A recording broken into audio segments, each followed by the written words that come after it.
Hermano mío, Dios te bendiga. Hermana, Dios te bendiga y te llene con su Santo Espíritu. Amigo, amiga, eh, persona que estás teniendo acceso a este video, es mi oración y mi deseo que conozcas al Señor Jesús.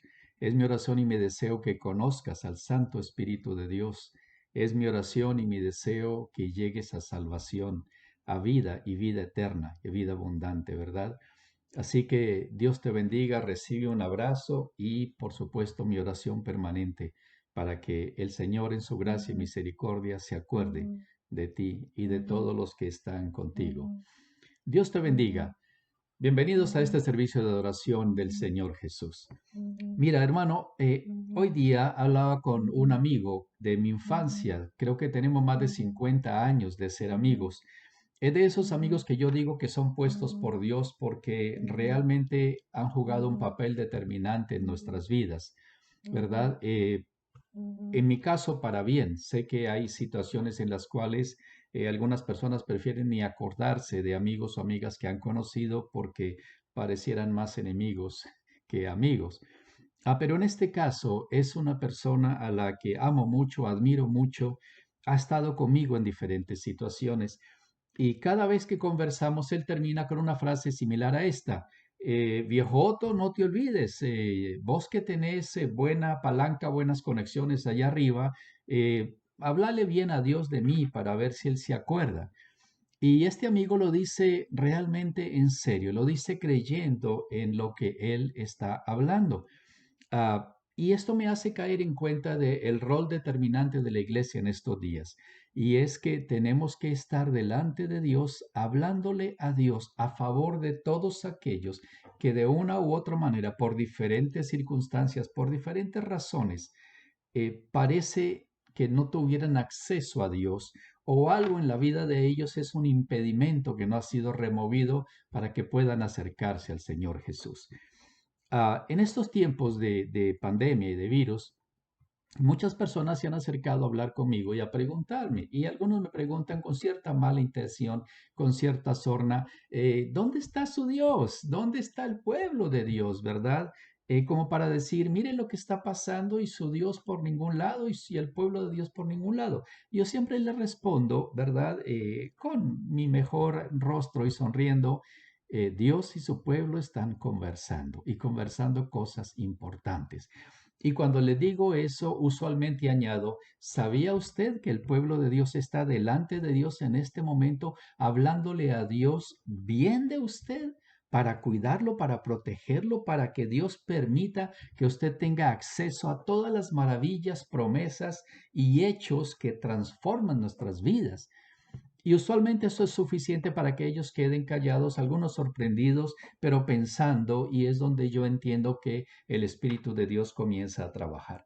Bueno, hablando con mi amigo y cada vez que él me dice, Otto, háblale vos, porque cuando yo lo llamo, me queda la llamada en espera, me suena esa musiquita y nunca pasa, ni es eterna, o si no suena, bi, está ocupado. Son formas pintorescas que tiene mi amigo de hablarme de su relación con Dios y de decir que esa relación está rota, no existe y que necesita de alguien que tenga una buena conexión, una buena palanca con Dios que le ayude.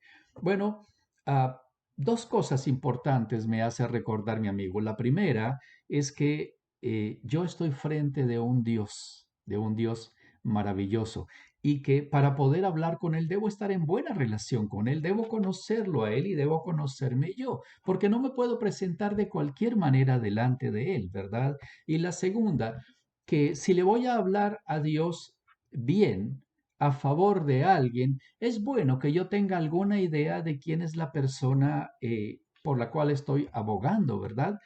En este caso, el amigo de infancia que tengo.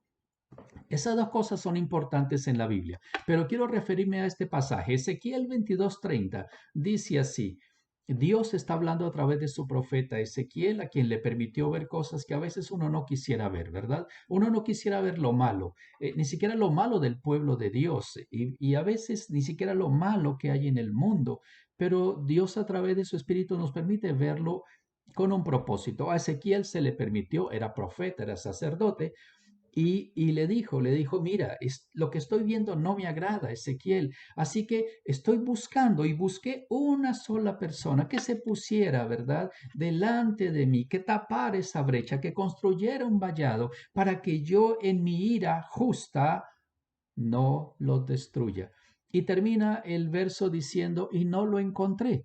Mira, la condición para ese entonces de Ezequiel es la misma condición de hoy en día. La naturaleza humana no ha cambiado. Es una naturaleza caída, es una naturaleza que impulsa a las personas a hacer el mal una y otra vez, diferente a lo que el Espíritu de Dios provoca en nuestras vidas, los hijos de Dios. Para darte una idea, si tú tomas los versos anteriores al pasaje que acabamos de leer, vas a encontrar que Dios le dice a Ezequiel eso. Dios le dice, Ezequiel, mira, mis profetas se me torcieron, se me voltearon, andan como leones rugientes, arrebatando presas, devorando almas, robando las personas, les profetizan cosas que no son verdad, les dicen cosas bonitas y lindas que yo no he dicho, porque son las que la gente quiere escuchar. Hermano, y Dios le dice más a Ezequiel, y mira mis sacerdotes, no solo mis profetas, mira mis sacerdotes, han violado mi ley, han contaminado mis santuarios, no hacen diferencia entre lo santo y lo profano, no distinguen entre lo inmundo y lo limpio, han apartado sus ojos de mí. Yo quiero que pienses por un momento cómo es la situación hoy en día de los líderes religiosos. Llámense pastores, llámense diáconos, llámense padres o sacerdotes, llámense monjes, llámense, yo qué sé, ¿verdad? Todas las religiones tienen esos nombres. Hermanos, si tú le das un vistazo a la noticia de hoy en día, vas a encontrar que los líderes religiosos se han prostituido. No puedo decir que todos, por supuesto que no, esa no es mi intención. Mi intención es simple, decirte lo mismo que sucedía en el tiempo de Ezequiel está sucediendo hoy día. La naturaleza humana necesita ser restaurada. Pero Dios le dice más a Ezequiel, le dice, mira a mis príncipes, es decir, los líderes políticos. Hermano, mire sus alcaldes, mire sus gobernadores, mire sus primeros ministros, mire sus presidentes, mire los representantes de los bancos mundiales, de los grandes pactos de la Comunidad Económica Europea. Todos son ídolos con pies de barro. Dice el Señor a Ezequiel, son como lobos arrebatando presas, derramando sangre, destruyendo almas. Todo lo que quieren es ganancias y ganancias deshonestas. Dime, hermano, si no es lo que vemos hoy en el liderazgo mundial. Dime, hermano, hermana, si no es lo que vemos hoy en nuestras provincias, en nuestras ciudades, en nuestros países. Es la misma condición, pero Dios termina diciéndole, y además mira mi pueblo. Es un pueblo que oprime, que discrimina, que odia, que roba, que mata. Al extranjero lo están discriminando. Dime, hermano, si esas verdades que Dios le permitió ver a Ezequiel, dolorosas, pero reales, no son las mismas que tenemos hoy en día. Bueno, en ese contexto es que Dios le dice a Ezequiel, por esa razón, por lo que veo y porque mi justicia hierve en mí, quiero que mi ira se derrame y lo destruya. Así que estuve buscando a una sola persona que cerrara esa brecha, que levantara un vallado, que se pusiera delante de mí, que me hablara bien de esas personas y no lo encontré, no lo encontré. Así que quiero que pensemos un poco en ese texto. Lo primero, el concepto de brecha. Brecha significa agujero, grieta, quebradura, hueco, roto, ¿verdad? Hay un ejemplo muy dramático en Jeremías 39, en los primeros 7 versos. El pueblo de Jerusalén ha sido rodeado.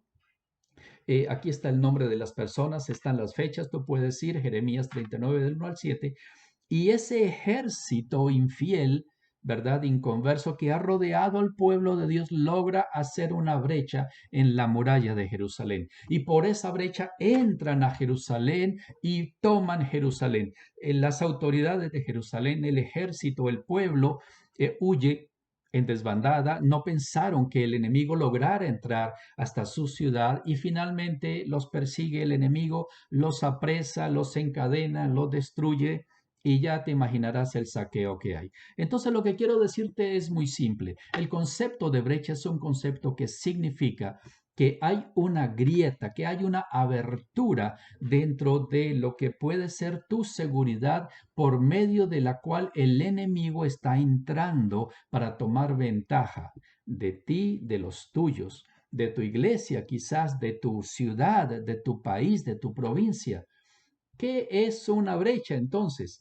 Una brecha es toda posibilidad que en la vida de un creyente, para el caso específico que me ocupa, toda brecha es una posibilidad que por el pecado le estamos dando al enemigo para que entre y tome control de áreas de nuestra vida.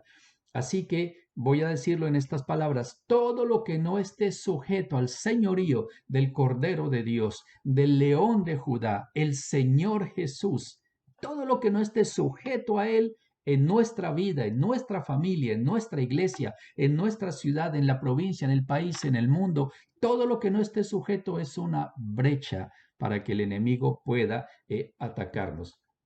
La Biblia nos enseña y nos dice que nuestro enemigo anda como león rugiente alrededor de nosotros buscando a quien devorar. Eso significa que está buscando la brecha, que está buscando el agujero. Y recuerda, esa brecha tiene que ser cerrada. La brecha es provocada por el pecado. Y si somos honestos, hermanos, todavía hay muchos que tenemos esqueletos en el closet. Cada esqueleto en el closet es razón de brecha. Cada esqueleto en el closet, cada pecado no confesado, no rendido, no entregado al Señor Jesús es una brecha mediante la cual el enemigo quiere tomar ventaja de ti y de mí. Así que, continuando con el texto, entonces, entendiendo lo que es brecha, Dios le dice a Ezequiel: quiero un hombre, una persona que se ponga en esa brecha, que construya vallado, es decir, que viendo dónde está el agujero por el cual el enemigo está entrando, se pare como guerrero firme, ¿verdad? Y cierre la brecha. Eso es construir vallado. Pero hermano, recuerda esto, no es fácil construir, ¿verdad? Y quiero decirte algo, lo que Dios está buscando es una iglesia que construya vallado, no una iglesia que haga la grieta, la brecha más grande. Hermano, yo sé que todos tenemos un límite en nuestra paciencia. Yo sé que hay esposos que terminan en absoluta ira con sus esposas y no hacen sino ver las brechas y señalar las brechas y criticar las brechas y juzgar las brechas. Voy a decirte algo en el amor que te tengo. Lo primero es esto. Dios no te ha llamado a abrir brechas, Dios te ha llamado a cerrar brechas. Tú eres un constructor, no un destructor. Y lo segundo, no te corresponde a ti juzgar. Hermano, yo sé que a veces nos impacientamos, nuestros hijos nos impacientan, algunos hermanos, hermanas nos sacan de quicio, algunas personas que están a nuestro alrededor, nuestros jefes, nos sacan de quicio y lo que hacemos es ver con ojos de ira todo el error en ellos, ¿verdad? Todo el daño que nos causan, todo el malestar, toda la ofensa y por criticarlos e indisponernos con ellos, hacemos la brecha todavía más grande. La iglesia del Señor Jesús no vino a juzgar, no fue creada para eso. El Señor vino a salvar y la iglesia fue construida, fue levantada para eso, en santidad y con el poder del Espíritu de Dios. Así que lo que Dios quiere es que nosotros cerremos brechas, construyamos y no destruyamos. Padre, no destruyas a tus hijos, hijos, no destruyas a tu padre. Hermano, no destruyas a tu hermano, a tu hermana, empleado, no destruyan sus jefes, jefes, no destruyan sus empleados. El enemigo es otro, el enemigo es el adversario, es el acusador. Sobre él es que tenemos que enfocar nuestras baterías, pero a nosotros nos corresponde cerrar la brecha. Isaías 58 en su verso 12 dice algo hermoso. Dice como una promesa del Señor, ¿verdad? Y los tuyos edificarán las ruinas antiguas, los cimientos de generación y generación levantarás y serás llamado reparador de portillos, restaurador de calzadas para habitar. La iglesia vino a construir vallado. La iglesia vino a cerrar brechas. La iglesia no vino a juzgar, a condenar, a criticar, a tomar del cuello a los impíos, a tomar del cuello a los hermanos que se equivocaron. No, la iglesia vino a construir. Es lo que Dios desea. Eso significa levantar vallado. La Biblia lo dice de una forma muy simple. Si Dios no es quien edifica la casa, hermano, en vano trabajamos usted y yo. Si Dios no es quien guarda, quien cuida una ciudad, en vano cuidan los encargados de vigilarla. Eso es verdad hoy, fue verdad ayer, eso seguirá siendo verdad siempre. Pero la buena noticia es esta, no solo hemos sido llamados a construir, sino que Dios ha enviado un ayudante maravilloso que se llama Espíritu Santo de Dios. El Señor Jesús lo dice así: yo voy a rogar al Padre que te envíe otro consolador para que esté con ustedes siempre. Y recuerda esto. Ese espíritu de verdad no es para cualquiera, es para los que somos pueblo de Dios. Pero además Dios le dice a Ezequiel, recuerda esto, no solo quiero que alguien levante vallado, cerrando esa brecha, que se ponga, ¿verdad? Construyendo y no destruyendo, sino que sepa entender algo que a veces la iglesia olvida, que el intercesor está delante de Dios. Hermano, yo no sé si usted tiene la misma percepción que yo tengo, pero el Espíritu de Dios me ha hecho muy sensible a la presencia de Dios. Saber delante del Dios que estamos simplemente me sobrecoge en temor sagrado, me sobrecoge la santidad de Dios, el simple hecho de saber que estoy delante de un Dios que es santo, santo, santo, de un Dios que es omnipotente, de un Dios que es omnipresente, de un Dios que es omnisciente. Hermano, eso hace que mi mente simplemente estalle. El intercesor, y es lo que Dios le dice a Ezequiel, debe ponerse delante de mí, o sea, de Dios, ¿verdad? Y eso es importante. Abraham lo entendió muy bien. Abraham hablaba con Dios como, ¿verdad? Y fue llamado el amigo de Dios. Moisés lo entendió, hablaba con Dios cara a cara. Pablo, Pedro, los apóstoles lo entendieron. El Señor Jesús hablaba con el Padre y nos enseñó a hablar con el Padre. Hermano, Dios le dijo a Ezequiel, recuerda que estoy buscando a alguien que se ponga delante de mí para que cierre esa brecha, para que construya un vallado. No vamos a ampliar la brecha, no vamos a destruir, vamos a construir, y entendiendo que estamos delante de un Dios santísimo, entonces nuestra intercesión va a tener un matiz, una dinámica espiritual totalmente diferente. Pero dice Dios más, no solo quiero a alguien que sepa que está delante de mí, que conozca delante de quién está, que quiera construir y no destruir, que sepa lo que es una brecha, dónde está la brecha, sino que además se ponga a favor de aquellos que tienen la brecha. Hermano, seamos honestos. Hablar bien de alguien que está haciendo lo incorrecto, que vive en pecado, que todo lo que hace es ofender, lastimar, violentar, no es fácil. Yo lo entiendo, no es fácil. Pero el Señor Jesús nos dio un maravilloso ejemplo. A todos aquellos que creen en Él, ¿verdad? Se le da la potestad de ser llamados hijos de Dios. El Señor Jesús vino a morir por todos. No en todos es eficaz esa muerte, porque hay quienes van a rechazarla, ¿verdad? Pero el ejemplo que tú y yo tenemos es que cuando estemos delante de Dios, hablemos bien de aquellos que lo necesitan. No se trata de si lo merecen o no. Ese no es el hecho. La gracia de Dios nos enseña la diferencia entre que Dios nos ame como somos y que Dios nos ame a pesar de cómo somos, hermano. Eso se llama gracia. Dios espera que su iglesia sea un maravilloso ejemplo de gracia. Dios espera que su iglesia no solo mire la brecha, construya vallado para cerrar la brecha, sino que entienda que está delante de un Dios que es santo y es un Dios lleno de gracia y de misericordia. Y con esos ojos es que tú y yo, la iglesia, el pueblo de Dios, tenemos que hablar con Dios. El amigo de infancia al que hice mención al comienzo de esto, cuando me dice, Otto, es que vos tenés muy buena vara con Dios, a vos si te pasa el teléfono, lo que me está diciendo es, puede que yo no lo merezca, pero sé que tú le vas a hablar bien a Dios de mí. Escucha eso.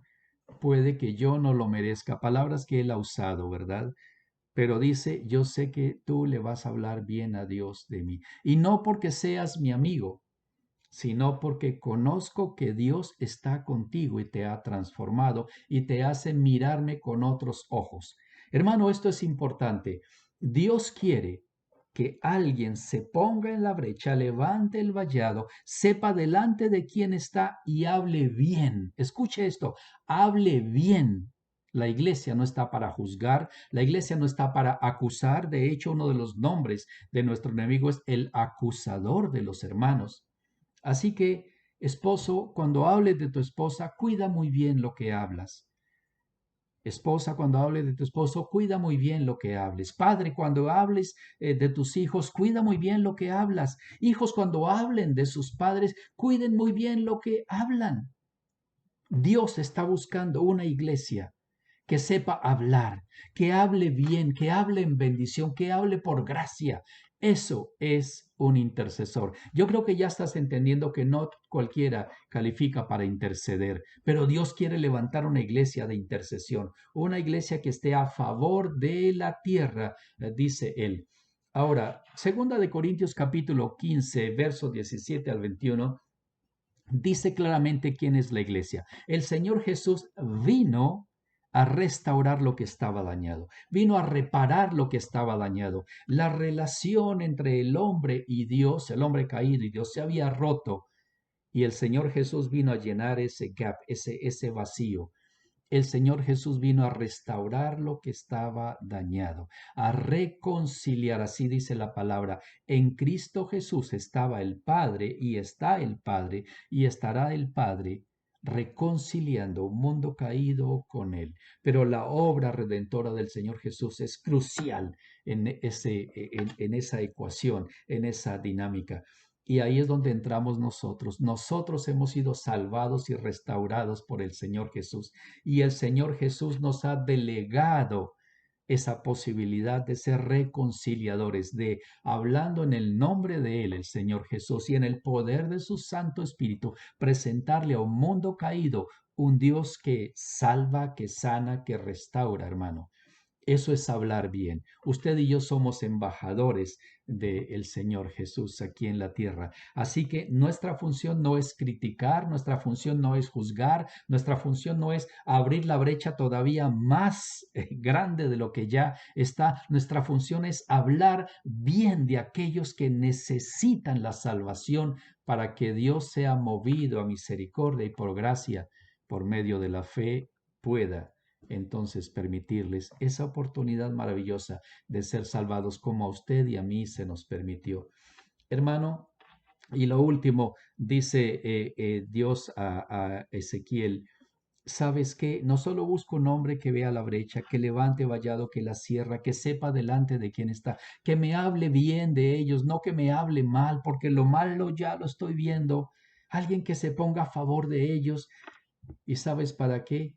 Para que yo no los destruya. Hermano, quiero decirte algo. En Juan 10:10, uno de los versos favoritos de muchos creyentes, hay un verso que ejemplifica muy bien lo que estoy diciendo. Dice, el ladrón no viene sino para hurtar y matar y destruir. Escucha eso, el ladrón, y estamos hablando del enemigo, la serpiente antigua, Satanás, el diablo, ¿verdad? El acusador. No viene sino a hurtar, a matar y a destruir. Esa no es la función de la iglesia. Nuestra función no es mi función. Somos intercesores. Vemos la brecha, no la desconocemos, entendemos que por esa brecha el enemigo está tomando ventaja. La cerramos, construimos un vallado. Esa es nuestra función. Nos ponemos delante de Dios, ¿verdad? Sabemos el Dios delante del cual estamos. Sabemos el Espíritu que nos ha entregado para hacer esa función. Hablamos bien, hablamos bien. El intercesor habla bien. El intercesor no juzga, no critica, el intercesor no ofende. Y dice Juan, el ladrón vino. a eso. El intercesor no. El Señor Jesús es el ejemplo maravilloso de intercesión. Él vino para que tengamos vida y para que la tengamos en abundancia. Hermano, ¿sabes cuál fue la consecuencia para ese entonces? La consecuencia que tú y yo no queremos para los que amamos, la consecuencia que tú y yo no queremos para nuestros amigos o conocidos o en general para el mundo. Ezequiel 22:31, después de que Dios le dice a Ezequiel, miré y no lo hallé, dice, por tanto, porque no hubo quien se pusiera en esa brecha, cerrándola con vallado, delante de mí, hablándome bien a favor de ellos. Por eso, porque no lo encontré, entonces, dice el verso 31, derramé sobre ellos mi ira, con el ardor de mi ira los consumí, hice volver el camino de ellos sobre su propia cabeza, dice Jehová el Señor. Hermano, ni usted ni yo queremos que nuestras esposas o esposos, hijos, hijas, hermanos, padres, amigos, amigas, conocidos simplemente, los vecinos que tú tienes, los que viven en la casa de enseguida, ¿verdad? Los que viven en tu sector, en tu ciudad, tú no querrías que sobre ellos llegue la ira de Dios y los destruya. Voy a decírtelo claramente, aunque se lo merezcan,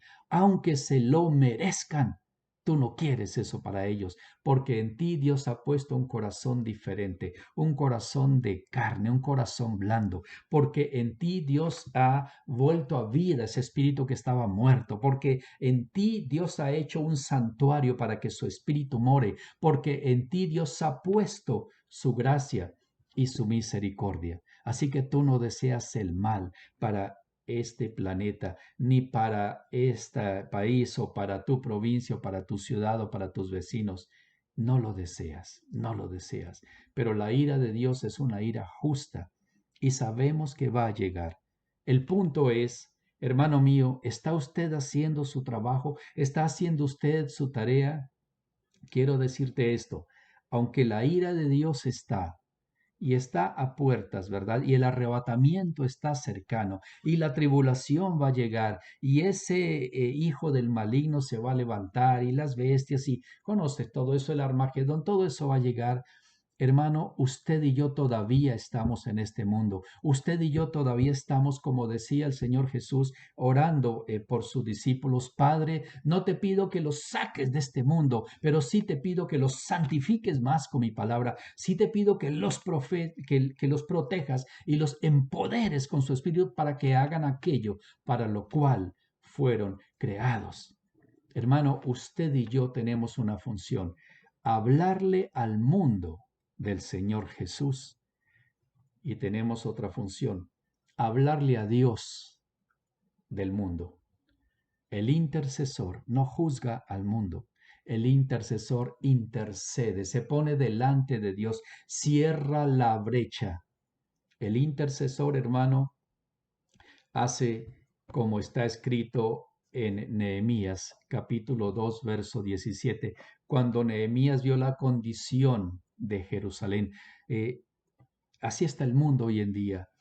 Nehemías le habló al pueblo de Jerusalén y Nehemías le dice, vosotros veis el mal en que estamos, que Jerusalén está desierta, sus puertas consumidas por el fuego.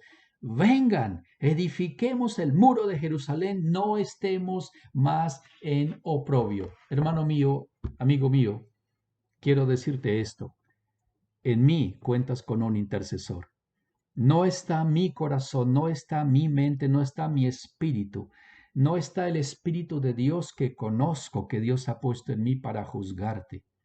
Hermano, estoy para hablarle bien a Dios de ti. Estoy para mirar dónde están las brechas y cerrarlas en amor, con paciencia. Hermano, el fruto del Espíritu en la vida de los creyentes nos hace buenos intercesores. Quiero preguntarte esto. ¿Cómo está tu vida? ¿Cómo está tu relación de pareja? ¿Cómo está tu familia? ¿Cómo está tu familia extendida? ¿Cómo está tu sitio de trabajo, tu sitio de estudio? ¿Ves las brechas que hay construidas? ¿Ves la necesidad por la cual Dios te ha puesto en ese lugar? Dios te ha hecho esposo de esa mujer que tanto criticas para que ella conozca el amor de Dios, para que ella conozca la gracia y la misericordia de Dios. No arruines ese plan.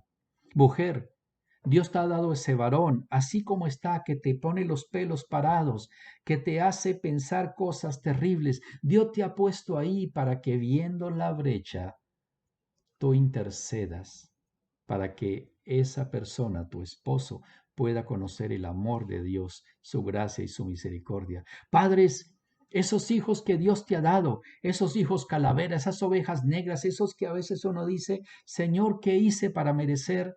Bueno, voy a decirte algo. En esos hijos Dios se glorifica. En esos hijos es que Dios ha puesto en ti su corazón, su espíritu, para que puedan conocer un Padre que los ama. Hermano, Dios te ha puesto en una iglesia en la que tú ves cantidad de cosas imperfectas. Hay hermanos que entran a la iglesia solo viendo el pecado, solo viendo la crítica, solo mirando esto, y corren al pastor a contarle, y si vio la falda, y si vio el peinado, y si vio el varón, y si vio que no saludó, y si vio, hermano, no es la función de la iglesia. Nuestra función de intercesores es sin negar la brecha, porque tenemos que verla, entender que nos vamos a parar delante de Dios para hablar bien de aquellos que lo necesitan, no que lo merezcan, repito por 10ª vez, pero lo necesitan y lo necesitan desesperadamente. Los tiempos se están cerrando. La historia se ha acelerado. Mira los últimos acontecimientos. Todos indican que la historia está avanzando en un tiempo rápido, veloz. Hermano, el arrebatamiento está a la vuelta de la esquina. Y después del arrebatamiento tú sabes las cosas que van a pasar aquí abajo. Dios nos ha sostenido todavía. Dios ha demorado algunos eventos, no porque la palabra demorado aplique aquí en el contexto tradicional, sino porque nos está dando tiempo de que cumplamos mejor el rol que tenemos. Dios está buscando a alguien que se ponga en la brecha. Dios está buscando a alguien que sepa lo que es una brecha. Dios está buscando a alguien que sepa cerrar esa brecha, levantar un vallado. Dios está buscando a alguien que conozca delante de quién está para recibir el poder. Uno, para ver la brecha. Dos, para no juzgar al que está en la brecha, al que tiene la brecha. Y tres, para poder cerrar esa brecha en el nombre del Señor Jesús.